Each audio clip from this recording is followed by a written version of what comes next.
Happy Easter to everybody. Thank you all so much for coming in on this glorious Sunday, Easter Sunday.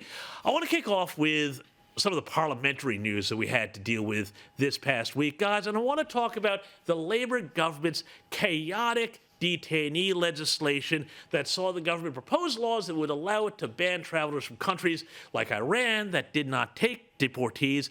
Here was Foreign Minister Penny Wong on Sky News Sunday Agenda this morning. This legislation was about making Australia's immigration system stronger. It was about ensuring that people who don't cooperate with a requirement to return can be penalised.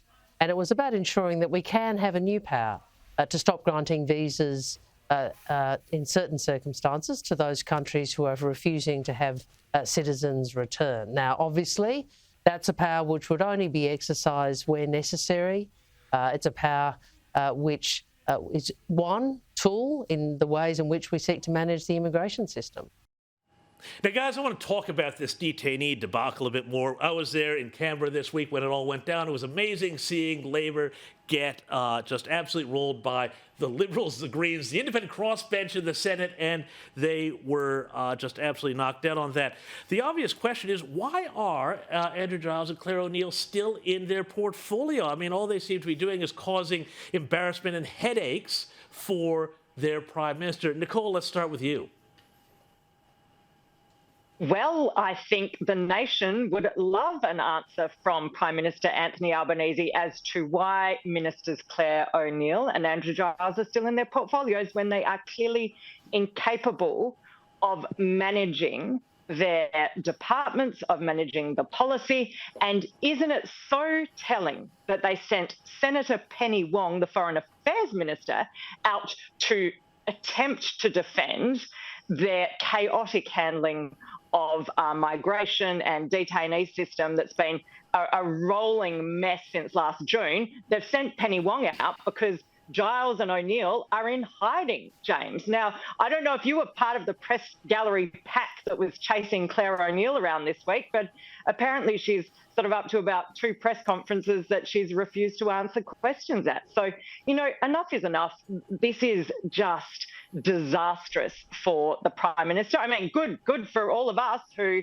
do not support Labor's policies or handling of this entire disastrous mess.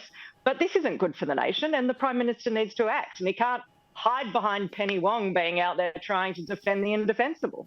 Yeah, no, look, I missed those press conferences. I think I was down at Aussies doing the real business of the nation, Nicole. But James Ashby, let me come to you on this one here, because it seems to me that what happened with this legislation is they screwed it up with the NZYQ and they didn't do anything. And then they tried to come across too hard on this and wedge the coalition and, you know, make them look like they were on the back foot. What's your reading on this? And can those 2 ministers really keep going in their portfolio? Well, no. But the thing is, the Labor Party don't make these decisions. The factions and the unions make the decisions on who keeps portfolios within the Labor ministry. But the biggest issue here, James, is the fact that the Labor Party had this legislation weeks before we returned to Parliament last week. They made no attempt to consult with either the coalition or the crossbench. They knew the Greens wouldn't go with this legislation. So as far as I'm concerned, the Labor Party are the ones playing politics with this. We know that the Labor Party are laced with unintended consequences when it comes to immigration. If Penny Wong wants to return to Parliament early, I know we've got a 6-week break at the moment, we've got a couple of days off for Easter, do it, Penny. But if you're going to be serious about this, how about we just tear up the 1951 UN Convention on Refugees? Because let's be honest, it is so out of date. It happened 18 years before even man landed on the moon. That's how old this thing is. And we are being taken for mugs in this country by people who aren't coming here for genuine reasons. They're coming here for economic reasons.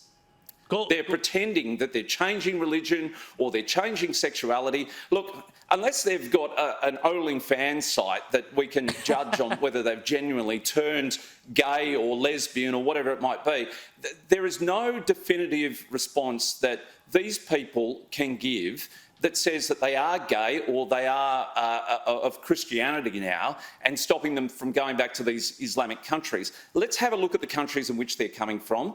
Let's get out of the 1951 Convention here on refugees. Nicole, you want to go back into federal politics. Would you support the coalition abolishing the rules that we signed up to in 1951, and let's just set our own standards when it comes to immigration? You want to get back into politics. Are you prepared to do that? Because as far as I'm concerned, and so many other people in this country, it's out of date and it's useless.